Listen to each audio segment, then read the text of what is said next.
Well, hello there. It's good to be back with you today. I'm going to talk about the peripheral nervous system, and specifically, we'll talk about cranial nerves today. There are the objectives you can look at. So, the peripheral nervous system can be classified various ways. Functionally, there's a sensory division and a motor division. Anatomically, there are different ways to look at it. We have cranial nerves and spinal nerves. We also have somatic and visceral nerves. So there's some overlap among the categories that I believe we've talked about.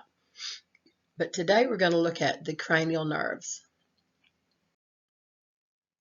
So the cranial nerves are notorious for being, I guess, a little bit challenging to learn, but mnemonics help a whole lot with the learning. And so we're going to learn mnemonics for this. They're Cranial nerves are designated by a Roman numeral 1 through 12, and they also have names, and oftentimes the names tell you at least part of the function of the cranial nerve. So notice the first three start with O, and so that goes with the mnemonic on Old Olympus. Trochlear and trigeminal go with towering top, and you can see that every cranial nerve name is going to start with a letter that is reflected in the mnemonic. So one of our mnemonics is on Old Olympus, towering top, a feisty, voracious gargoyle viewed a hop. Another one, O, to touch and feel, very good velvet ah. And so both of those are good. I sort of like the O one because it tells you the first three start with O. I mean, it's very obvious, and so that gives you a good start. So let's look at them. I'm going to pronounce them: olfactory, optic, oculomotor, trochlear, trigeminal, abducens, facial, vestibulocochlear, glossopharyngeal, vagus, spinal accessory, and hypoglossal. So I'd like you to go ahead and start learning those. Learn them by cranial nerve, by Roman numeral, and learn them by their name as well. Because when you know the names, it's half the battle, honestly. So we're going to look at some functions of the cranial nerves, though. Cranial nerves 1, 2, and 8 are all sensory. And so the first two, as you know, begin with O. It's olfactory and optic nerves. The third one begins with the letter O again. This is oculomotor. The word oculomotor tells you that it is a motor nerve, and oculo has to do with the eye. So that particular nerve is going to control several of our extrinsic eye muscles called the superior rectus, the medial rectus, the inferior rectus, and the inferior oblique muscle. All of those will move the eye in various ways. Now, there's a couple that are controlled by a different cranial nerve. Oculomotor nerve also controls the muscle that keeps your eye open, called the levator palpebrae superioris. It also controls your pupil diameter and the shape of your lens. And so those are going to be important aspects that we'll talk about when we get to autonomic system. Cranial nerve 4, as I said, controls another one of those extrinsic eye muscles. Now, cranial nerve 5 is huge, and it has 3 branches, and each one has a very large sensory component. Notice that the first one is near the eye. It's ophthalmic, and it carries sensory information from the cornea, from the side of the head, the scalp, and the nose. The second one, the maxillary one, carries sensation from your upper jaw, your upper teeth, and your cheek area. The lower one, the mandibular branch, transmits sensory information from the lower jaw, the mandible, the chin, and the tongue. Now, the mandibular one has a motor aspect as well. So this fifth cranial nerve controls your mastication, which means chewing.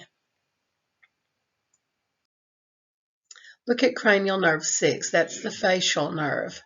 Facial nerve has both sensory and motor components. Look at the words. Controls MM of facial expression. MM means muscles. If you just see M, period, it means muscle, singular. Okay, so MM is plural. It controls muscles of facial expression. Controls the lacrimal gland, which is the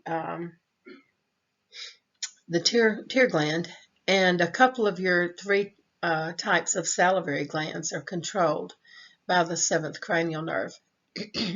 Sensory-wise, the seventh cranial nerve carries impulses from the tongue to bring in the sensation of taste. The eighth cranial nerve is called vestibulocochlear, and vestibulo has to do with the vestibular apparatus of the inner ear, the dynamic equilibrium center. And the cochlear has to do with the organ of Corti in the cochlea, which is our hearing organ. So that's well named, vestibulocochlear. So cranial nerve 9 is glossopharyngeal.